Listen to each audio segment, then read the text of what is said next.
I have a trivia question for you this morning. Does anyone know what the love chapter of the Bible is? Not a difficult trivia, is it? 1 Corinthians 13. And where do you hear that chapter most often? Weddings. It's one that usually is picked. I ask couples to pick the scripture passages they would like to have, or passages they would like to have shared at their weddings. And not always, but the majority of the time they pick 1 Corinthians 13. And so in the back of our mind, we believe that this chapter was written, or at least was written to be addressed to those who are getting married. You know, and that's not a bad idea. It's a great description of love. Yet as we look at our second reading this morning that Mark read, we see the context in which this particular chapter 13 appears. And so I want to get a broader understanding, because I believe 1 Corinthians 13 is better intended for an annual meeting than it is for a wedding. At least that was the original intent. As we look at this, the Corinthian congregation, we see that it was a congregation in divisions, turmoil. It had a lot of divisions. There was a lot of disagreement. 1 Corinthians begins with Paul addressing the problem that the people had, that some said, well, I was baptized by this person and you were only baptized by this other person. Since the person I was baptized is more important than yours, I'm a more important person in this congregation. It goes on then and talks about another disagreement they had over spiritual gifts. And there was a segment of that congregation that spoke in tongues. And they believed that they had the highest of all gifts. And so they were looking down on others who didn't speak in tongues and say, well, I speak in tongues, that's for I'm more spiritual. I should be looked up to. Well, you don't speak in tongues, and so you haven't got the gifts that I have. So Paul is addressing a congregation that had its problems. And he's talking about, first of all, the gifts that are given to the church. That God gives a variety of gifts. And it is presumptuous to somehow think that one gift is more important than the other gift. It's the same way as he uses this illustration of the body. It's kind of presumptuous to say, well, the eyes are more important than the ears. If you lose your sense of hearing, you'll find out how important they are. Or that somehow the heart is more important than the stomach. Well, they're both needed. They have different functions. That, yes, we are given different gifts, but the gifts are all important. To say that one gift, for example, speaking in tongues, is more important is just not true. It's not realistic. And I think that's one of the things we need to hear this morning, that God has given to us, the members of Trinity Lutheran Church, a variety of gifts. And all those gifts are important for the building up of the congregation, the Church of Jesus Christ, and for spreading the gospel. And that needs to be affirmed, that we have been gifted by God. I think one of the things that maybe frustrates a pastor the most is when he looks out and sees all these wonderful gifts that people have, and yet there is a reluctancy to use those gifts. I want to share a couple of examples. This year I've had trouble finding a guide for my confirmation class. For the last 13, 14 years, I've depended on parents, which is what the intent of the confirmation program is, to have a parent be one of the guides. And I've been able to have a parent every year for the last 13 years. This year, no parent was willing to step up and take that position. Mary Alice, who does not have a student in confirmation this year, was good enough to do it until Christmas time. But since Christmas time, I've been struggling without a guide. And that frustrates me. I think another thing that frustrates me is to hear the wonderful voices that we have and realize that somehow we're not able to have a choir. I know there's a half a dozen people that could direct the choir in this congregation. The worship committee asked a number of those, and all were turned down, and that frustrates me. I'm also frustrated because of the lack of the people who said were able to. Let me step back. The nominating committee maybe were more frustrated than I was. They called numerous people trying to fill the vacancies that needed on the ballot. And after calling a majority of the people in the congregation still did not have enough people say yes to have a full slate of ballots. That's frustrating. There are so many people with leadership abilities. We should have election where we have 8 people running on the ballot, and yet we can't even have enough to run a full slate. That's frustrating. But there are also ways that I see this congregation as they're using their gifts, and that again is exciting for our ministry. It was exciting this fall to have people volunteer to teach Wowsome Wednesday classes. Good teachers. We've had a good year because of that. Many people who have volunteered to substitute. And I know Stacy was pleased that she didn't have to get up here on her knees and beg people to please teach. It was fun to have that happen this fall. It's proved to be a very successful year because of that. I see the number of people who are willing to volunteer when there's a funeral. And I had more funerals than I've had over the last few years this year. And yet the women never seem to have too much trouble finding people not only who are willing to donate food, but also donate of their time. More often than not, they have more people in the kitchen than they know what to do with. And we have had no problem finding people to serve the meals at our Wednesday evening, Wowsome Wednesday events. Again, this has been exciting to see the people who are willing to bring food, prepare food, to serve food. And so there's ways that people are using their gifts, and this also is exciting. But as we look at this text, we are reminded again that God has given to us as members of Trinity a variety of gifts. And all of these gifts are important and need to be used to the spread of the gospel of Jesus Christ, bettering our Christian community.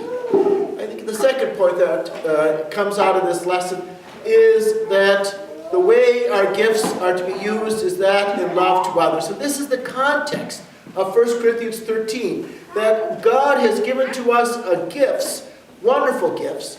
And these gifts are ways that we can share the love of Christ to others. And of course then Paul explains what that love is all about. I think Jesus again points out in the gospel text just how that love is expressed. You know, I think there's a fallacy among many people about what really love is. I think there is this idea that somehow love is a warm, fuzzy feeling that you have for one another. The Bible looks at love not so much as a feeling, but an action. In other words, looking at a marriage, love is not so much that warm, fuzzy feeling that a husband and wife have for each other, but the actions they share with each other. Love is evident in a woman, a wife, making her husband a special meal that he loves. Love is shown by a husband who picks up that dirty towel and puts his underwear in the clothes hamper. Love is shown in a husband who's willing to volunteer to help maybe do the dishes or clean off the table. Love is shown in action, not in warm, fuzzy feeling. And Jesus mentions this so clearly in this reading. This is the first public event in Jesus' ministry after his temptation in the wilderness. And what does he do but quote from the prophet Isaiah and says, you know, what am I about? I'm about bringing good news to the poor. I'm about releasing the captives. I'm about bringing sight to the blind. Here, Jesus sets his stage for his whole public ministry in Luke's gospel. Of course, that stage was set even earlier when Mary, after receiving the news that she was pregnant, sang the Magnificat. And again, those same themes are in that Magnificat. And as we look at Luke's gospel, the gospel that we will be primarily looking at this year, we'll see many of the stories that only Luke includes picking up that theme of reaching out to the poor, the needy, the outcast. Let me give you an example of just a few of the teachings and healing stories that only Luke has. For example, the parable of the Good Samaritan. Love is shown by reaching out to someone who is in need. The parable, or the healing or raising of the widow's son at Nain. Again, here is a poor widow in mourning, losing her only son, and Jesus' love reaches out and brings him back to life. The parable of the rich man and Lazarus, where the rich man failed to see that poor man at his doorstep. But then that is countered by the story of Zacchaeus and the tax collector, where Jesus again emphasizes what's important. If we have lots of money, then we should use that in love and service by being generous to helping others. There is the story of the 10 lepers. Again, only Luke has this story.